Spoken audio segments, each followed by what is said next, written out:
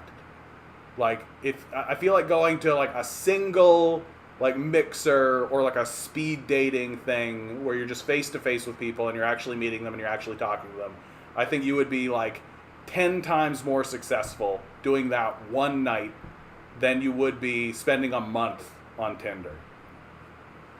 Yeah, there's no singles nights. Where are the singles nights? You'd think that there'd be a million of them now, right? I know here in Toronto, I know of one speed dating establishment where they get you spend like $40, they get you in and you meet like a whole bunch of people in this speed dating thing. But it's just like, where's the singles nights? Where is all this shit? Right? You'd think there'd be enormous demand for it. But technically one of the very first commandments God gave to man was to have babies, aka sex. Yeah. Go forth and be fruitful. Plentiful, right? It's just like, it's so intrinsic, it's so built in. Like, it's so obviously a part of our lived reality, and it's so obviously there, and yet if we talk about it, we're perverse. I just don't know how I can take a culture seriously when it holds an opinion like that. Like, really. Which is why I don't take the society very seriously. It's not the only reason, but it's certainly a reason. All right, good. So I'm going to end this one on a high note. Nothing like making myself look like a real idiot. That's right. That's what I'm here for. Oddity, thank you so much. Nice stream. Thank you. Always remember, guys, right? You're a quantum being walking around in quantum energy. These billionaires are spending hundreds of billions of dollars to make sure you never realize it. You just stay the good little commodity they need you to be. Rebel. Revolt. Repent. Good luck. We're going to need it.